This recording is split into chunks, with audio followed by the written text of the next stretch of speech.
Fala pessoal, tudo bem? Sejam bem-vindos ao Mindsec. Espero que vocês estejam gostando do evento até aqui. E espero também que vocês aproveitem agora a nossa próxima apresentação, que é sobre como proteger usuários e acessos remotos de uma forma simples com o SaaS. Tá?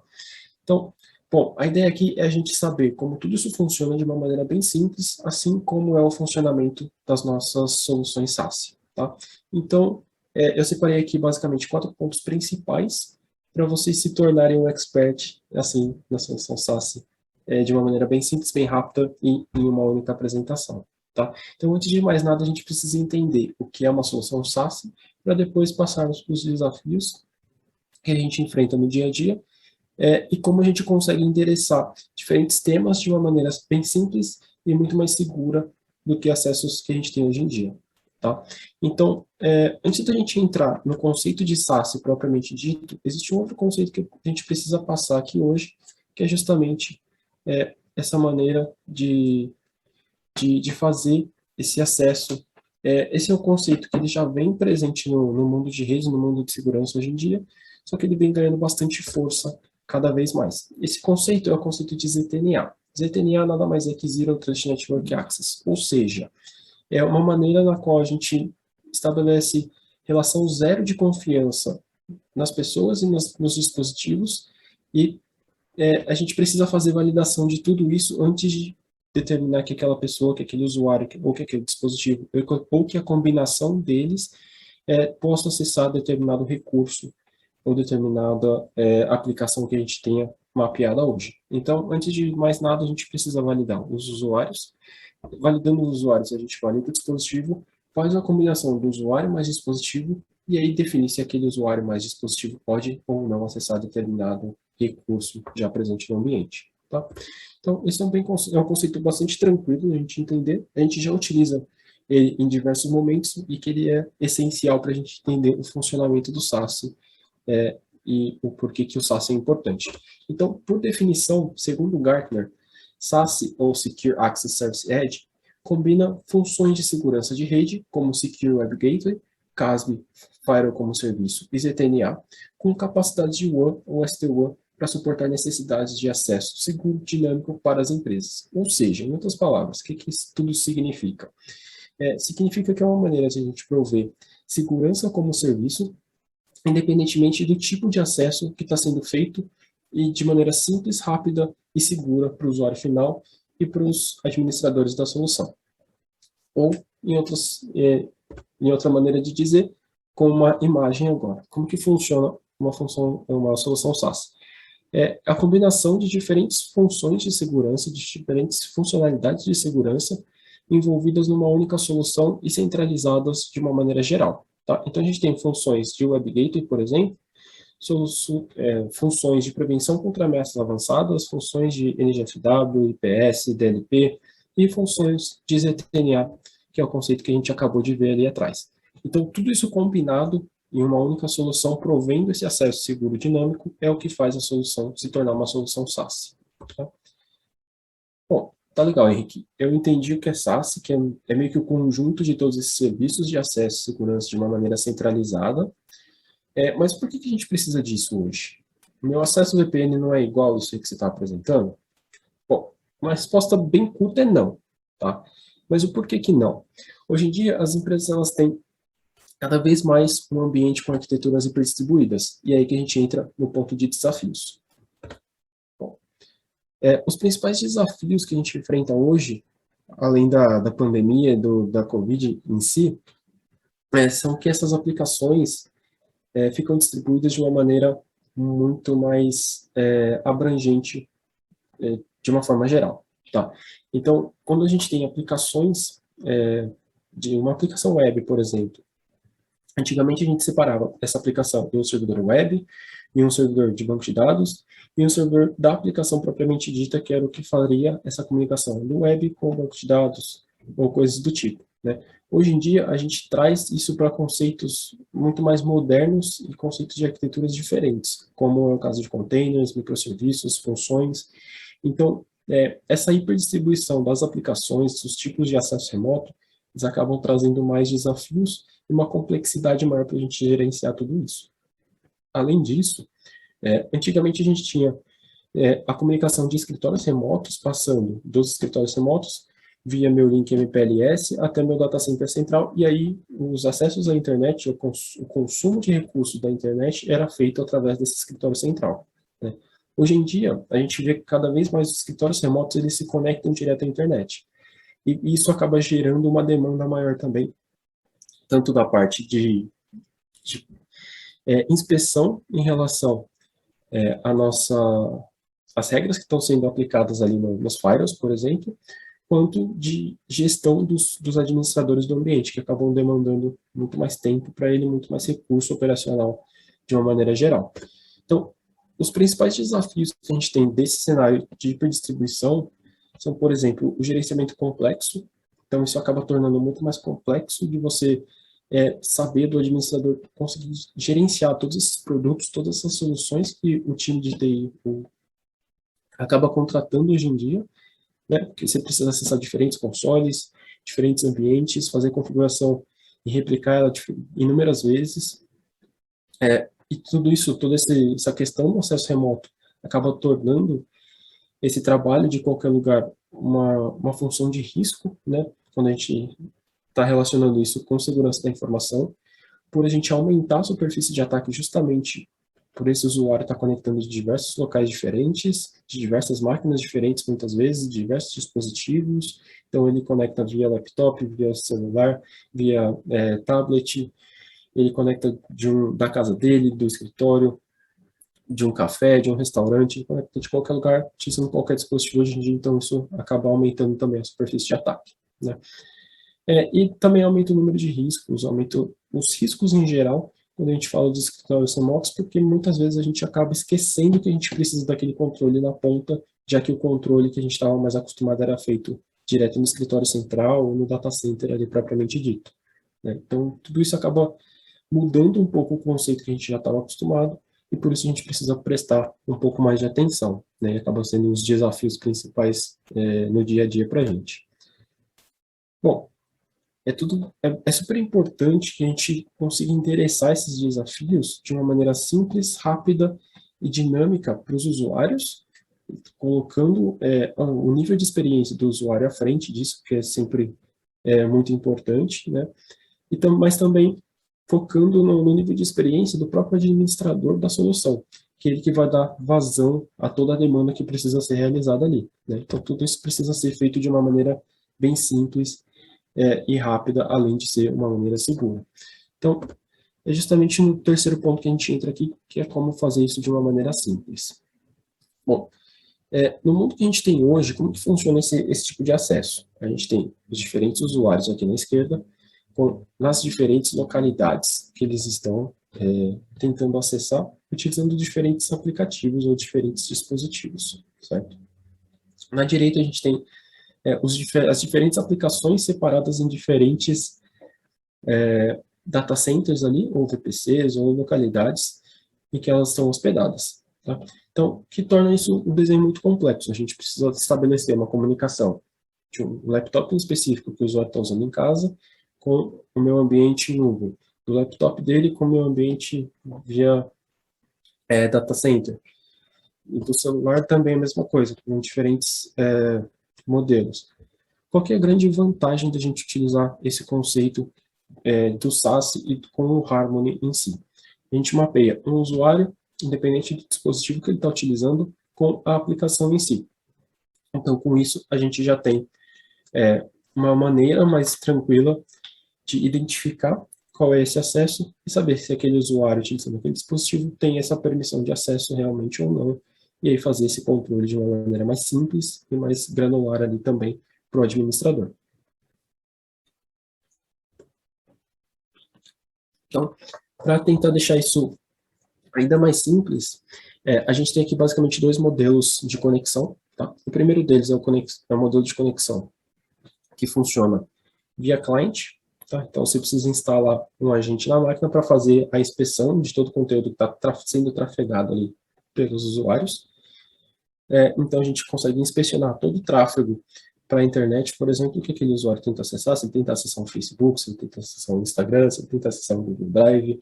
E além de a gente conseguir inspecionar esse tráfego, a gente consegue fazer prevenção ou bloqueio de determinados acessos. Então, vamos pensar aqui que a gente tem uma funcionária do RH, por exemplo, ela precisa acessar a parte do LinkedIn, uma rede social, mas ela não precisa acessar Facebook e Instagram, por exemplo. Então, a gente pode definir lá na política que aquele usuário do RH, ele vai acessar o LinkedIn, mas que ele não vai acessar outras aplicações relacionadas à rede social. Tá?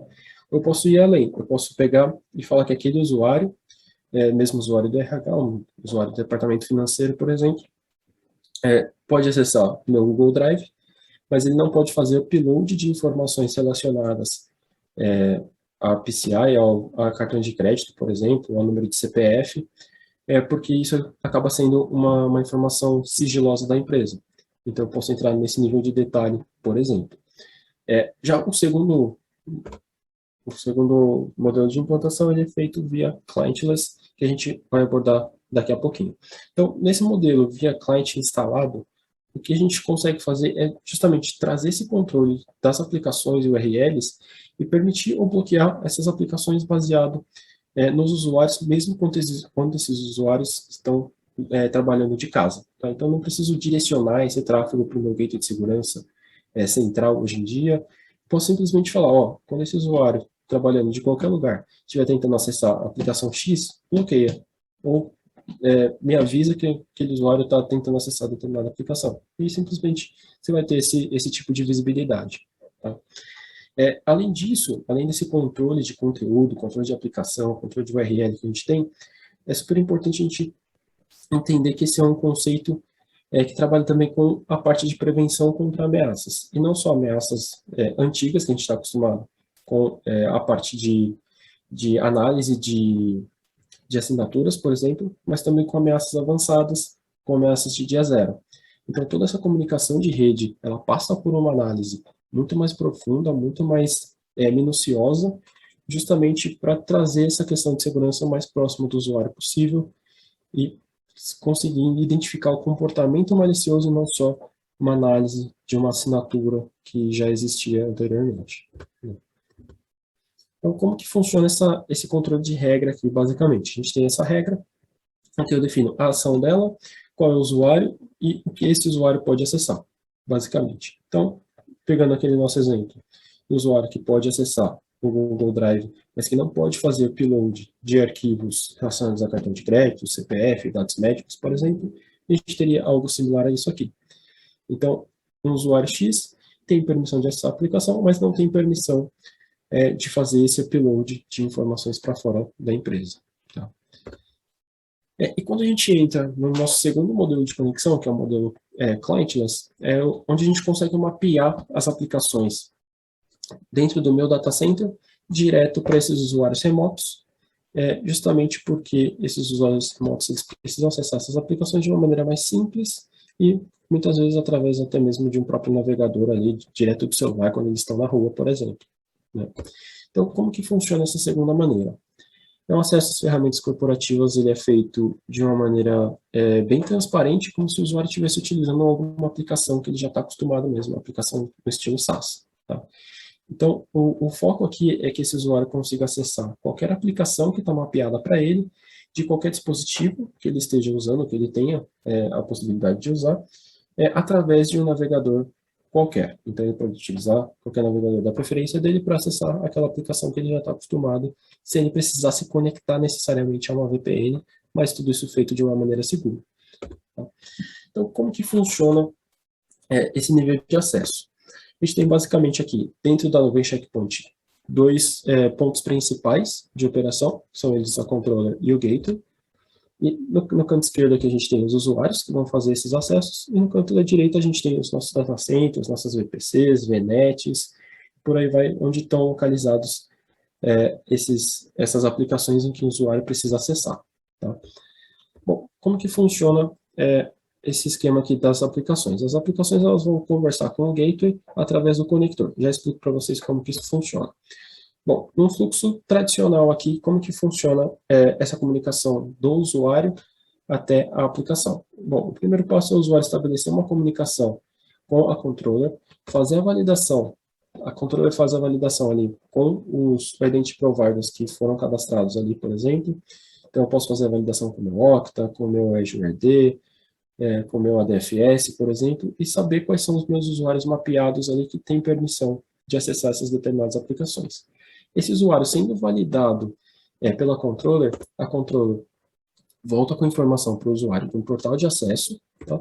E além disso, da informação que vai para o usuário, vai informação para o gateway, que fala para esse usuário qual que é o ponto principal que esse usuário precisa, que esse usuário tem de permissão para acessar ali, tá? Então, quais são as aplicações e se aquele usuário deve ou não acessar determinadas aplicações que foram cadastradas ali para ele. Então, a gente tem basicamente um portal que o usuário está enxergando agora e essas informações. A partir do momento que o usuário clica em algum desses ícones que estão disponíveis ali para ele dentro desse portal, essa informação vai direto para o gateway analisa ali se aquele usuário tem permissão ou não de acesso e, tendo permissão de acesso, ele deixa aquela comunicação passar para as aplicações. Tá?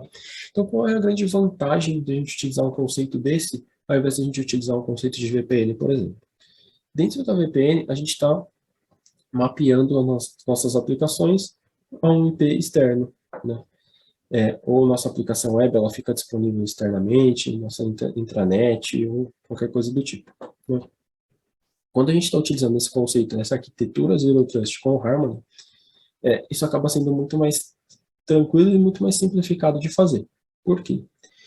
A gente não precisa estabelecer nenhum endereçamento IP externo para ser acessado, tá? A única coisa que a gente precisa fazer é instalar um conector dentro de uma VPC que eu tenha, dentro do meu data center, por exemplo, para aí sim estabelecer essa comunicação. E como que ela funciona? Esse conector, ele estabelece uma comunicação outbound, então a gente só precisa se preocupar em liberar uma porta de saída, que é a porta TCP/444, para fora, para a nuvem checkpoint. O resto é tudo feito de maneira simples pelo controller com o gateway.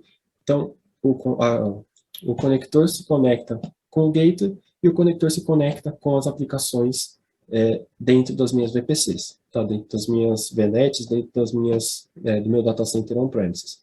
Então, todo o mapeamento das aplicações que eu for fazendo, ele vai ser feito utilizando endereçamento IP interno, tá? Então, a gente não está expondo nenhuma aplicação à internet de uma maneira mais simplificada, tá? Então, com isso, a gente consegue trazer conceitos de funcionalidades de ZTNA como serviço justamente para esse modelo de arquitetura mais centralizado, tá? Então, com isso, a gente consegue fornecer esse acesso mais dinâmico com essa visibilidade completa de logs, de sessões gravadas e tudo isso integrado com o nosso Identity Provider que a gente já utiliza. Bom, chegando ao nosso quarto e último ponto, aqui dos nossos passos para ser um expert em soluções SaaS, a gente tem o fator segurança. Então, esse é um fator extremamente importante para nós aqui da Checkpoint e que ele está presente desde sempre no nosso DNA, né? E ele se faz cada vez mais essencial, visto os últimos ataques que a gente tem visto nos últimos dias, nos últimos tempos, que cresce cada vez mais, né? Então, a gente já viu aqui hoje que a nossa solução SaaS, ela precisa prover segurança de rede como serviço, e esse serviço ele precisa ser consolidado em nuvem, né? A gente não precisa ficar acessando diversos portais, diversas configurações diferentes. Esse é um conceito que a gente precisa utilizar, que é o conceito de ZTNA, fazendo essa segmentação e controle de uma maneira mais voltada aos usuários e não só às redes em que esses usuários estão conectados, fazendo essa inspeção do usuário mais validação de máquina, e tudo isso sem esquecer do controle de acesso, mais controle de segurança contra ameaças avançadas que a gente precisa ter também. Porém, uma coisa que a gente ainda não comentou, ainda não falei com vocês, é sobre o diferencial da Checkpoint, que é justamente a nuvem de inteligência que nós temos. Então, como que funciona essa nuvem que a gente chama de Thread Cloud? A Thread Cloud é a nossa nuvem de compartilhamento de IOCs. Tá? Então, como que funciona isso? Trazendo para um mundo mais tranquilo de ser entendido, trazendo para um mundo mais do dia a dia. Sabe quando você está dirigindo com o Waze ligado, você visualiza um buraco, visualiza uma viatura policial, ou até mesmo um acidente na via, e você vai lá e cria um alerta relacionado àquele evento que aconteceu, o que acontece com aquele evento para os motoristas que estão vindo atrás? Bom, todos os motoristas que estão vindo no mesmo trajeto, eles vão ser alertados ali em tempo real, praticamente, né? Para eles tomarem essa certa precaução de tudo que está sendo, tudo que está acontecendo ali no espaço à frente deles. Então, isso acaba sendo um bom comparativo quando a gente fala de Thread Cloud. Por quê? Porque ela funciona basicamente do mesmo jeito. A gente pegar um outro exemplo, eu posso ter um artefato malicioso indo para a Rússia, por exemplo, e esse artefato malicioso, ele é do tipo Zero Day, então a gente não tem nenhum histórico relacionado a ele. O que vai acontecer? Quando esse artefato malicioso chegar em um cliente checkpoint lá na Rússia, esse arquivo, um, um, um currículo malicioso, por exemplo, ele vai ser emulado e vai ser analisado. Com base no veredito, se esse veredito for identificado como malicioso, toda a nuvem de segurança da checkpoint, toda a Thread Cloud, vai entender isso como malicioso e vai espalhar isso para todos os clientes que já utilizam o checkpoint, trazendo esse nível de proteção para eles também, antes mesmo deles terem sido atacados por aquele mesmo artefato, né? Então, com isso a gente consegue proteger de uma maneira muito mais ampla, de uma maneira muito mais robusta todos os usuários que estão utilizando essas ferramentas, trazendo esse conceito de proteção para eles também. Tá? E uma coisa que a gente sempre fala aqui é que, bom, não adianta nada eu vir aqui, apresentar tudo através do PPT e ficar por isso. O PPT aceita basicamente qualquer coisa, né? Então vamos ver como que isso funciona na prática aqui agora.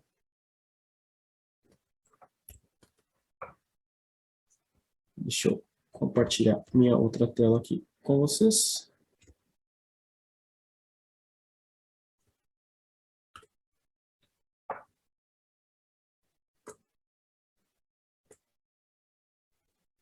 Beleza, vamos lá. Então, a gente tem aqui o portal Infinity. Para quem ainda não conhece, esse aqui é o portal que a gente consegue centralizar todos os serviços checkpoint, todas as soluções de segurança checkpoint. Tá? Então, tem as soluções de segurança para o meu ambiente em nuvem completo, soluções de segurança para os meus usuários, soluções de segurança para o meu data center, para o meu perímetro. Então, tudo aqui pode ficar centralizado de uma maneira muito mais simples, rápida e fácil de você conseguir acessar. Tá? Bom, o que a gente vai estar falando aqui hoje é justamente de SASE, e ele é o Harmony Connect.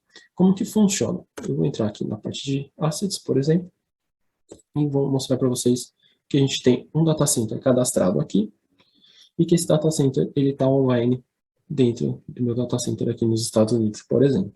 Tá? Então, ele está online aqui, e a gente já tem isso cadastrado. Com isso cadastrado, a gente precisa entender como que funcionam esses acessos relacionados à parte das aplicações em si. Tá? Então, a forma de cadastrar essas aplicações é feita de uma maneira muito simples e muito intuitiva. Tá?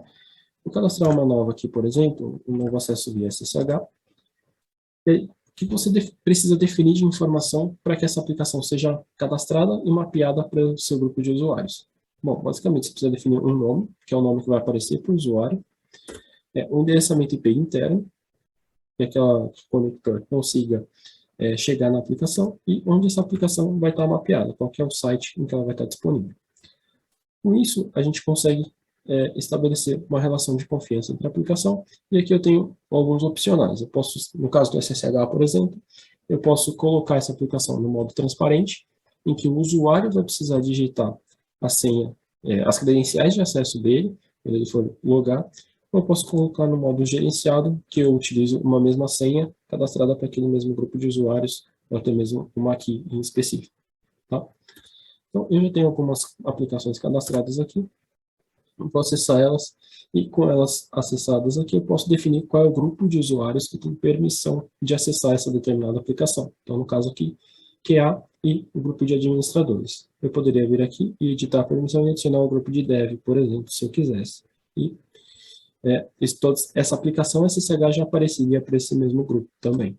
Tá? Então, é tudo isso feito de uma maneira bem simples, bem rápida ali. E como que o usuário enxerga isso aqui? Bom, esse aqui é o portal do usuário em si, tá? É assim que ele vai identificar as aplicações que estão mapeadas para ele, e assim que ele vai realizar esses acessos. Então, como que aparece isso aqui? Ele pode filtrar por acessos via web, acesso via RDP, SSH, coisas do tipo, ele pode simplesmente olhar todas as aplicações que já estão mapeadas para ele.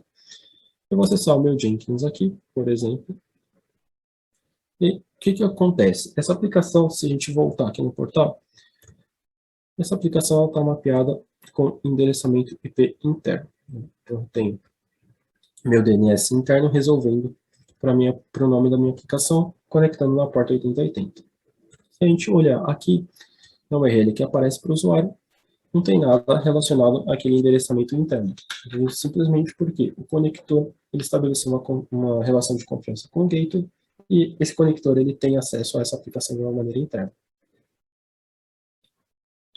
Então, esse acesso ele vai acontecer de uma maneira super simples para o usuário também. Tá? Então, eu vou fazer meu login aqui, a minha aplicação, e aqui eu já consigo acessar a aplicação de uma maneira totalmente simples e rápida para o usuário final, sem ele precisar fazer diversas conexões via VPN, sem precisar saber qual que é o endereçamento IP do meu servidor.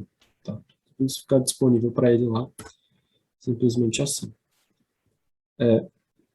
Aqui a gente tem outras aplicações, por exemplo, eu vou acessar o meu SSH e eu vou utilizar a opção de One Time Password. Com a opção de One Time Password eu posso usar o meu cliente de SSH da minha preferência, eu vou utilizar o próprio Windows, vou copiar as credenciais de acesso aqui. Aqui a gente pode ver que a gente bateu na nuvem checkpoint já, então só digitar a senha de acesso remoto e a gente já está conectado aqui à minha máquina Harmony SSH, postar um LS, postar um PWD, a gente pode ver que é uma máquina Linux aqui, então tudo isso já fica registrado para a gente. Fechar esse cara. Esse acesso RDP, ele é feito via HTTP também, tá? HTTPS, então eu posso simplesmente vir aqui e logar com o meu usuário, estabelecendo essa relação de acesso remoto do meu RDP, por exemplo. Tá? Então, tudo isso feito de uma maneira bem simples e bem rápida para o usuário remoto também acessar as informações que ele realmente precisa. Bom, o acesso via banco de dados ele funciona da mesma maneira, tá? Também pode ser feito via linha de comando, se eu tiver o MySQL, no caso aqui, instalado na minha máquina, ele pode ser feito através do cliente também, utilizando o mesmo conceito de one-time password que a gente vê no SSH. Então, tudo isso acaba sendo muito mais tranquilo da gente gerenciar e da gente prover esse acesso ao usuário final. Tá? E como que funciona a relação com o acesso à nossa inspeção via internet? Bom, aqui a gente consegue definir diversas aplicações, diversos comportamentos já que esse usuário pode ou não acessar, tá? Aqui eu defini basicamente a parte de game, então jogos online, jogos de azar, por exemplo, eles não vão ser permitidos da gente acessar. E aí toda a parte de conteúdo malicioso aqui também a gente está prevenindo o acesso, tá? Aqui dentro dessa máquina eu tenho o nosso cliente já instalado, eu vou dar um suspender nele, só para a gente executar os testes rapidamente. Então, ele já está inativo aqui, e eu vou acessar um site de gambling, por exemplo, de apostas aqui. A gente pode ver que o site foi acessado tranquilamente. E aqui eu tenho um check-me que ele pode ser acessado para a gente validar a postura de segurança dessa máquina em si também. Tá? Então a gente pode ver que as ameaças vão passando aqui, o que significa que a gente não está protegido, justamente porque o cliente está desativado aqui. Tá? Então, vou simplesmente fechar aqui, voltar aqui e ativar o cliente. A gente já está seguro novamente e eu vou fazer a mesma validação no nosso querido site de gambling. A gente já pode ver que essa página foi bloqueada, com um alerta para o usuário do porquê que essa página foi bloqueada. Se a gente fizer o mesmo teste via check-me aqui, a gente vai ter um veredito, e agora veio a parte mais difícil do dia, conseguir identificar todos os carros possíveis aqui. Foi. A gente vai ter um veredito direto do nosso nível de proteção baseado nos acessos que podem ser feitos com o cliente habilitado. Tá? Então, a gente pode ver que todos os testes eles vão passando aqui, com um cheque verde, justamente porque a gente está prevenindo esses acessos direto na nossa política de segurança lá cadastrada no portal. Tá? Então, tudo passou com sucesso, e qualquer download de arquivos maliciosos que eu tenha nesse meu diretório aqui, ele também vai ser prevenido. Então, eu posso tentar baixar um arquivo aqui, tipo doc, por exemplo, ou até mesmo um PDF. A gente pode ver que ele dá falha com erro de rede. Justamente porque essa comunicação é maliciosa, o checkpoint já identifica isso e não permite com que o malware seja baixado. Tá? Então, como que a gente visualiza esse tipo de informação lá dentro da console agora? Como que o administrador vê isso no dia a dia? A gente tem basicamente algumas maneiras de ver. Tá? Para quem já está acostumado com o checkpoint, não muda muita coisa. É uma maneira bem simples, bem dinâmica, bem direta ao ponto. A gente pode ver aqui, por exemplo, os sites bloqueados. Então, quais foram as tentativas de acesso feitas. Posso digitar um 888.com aqui, por exemplo.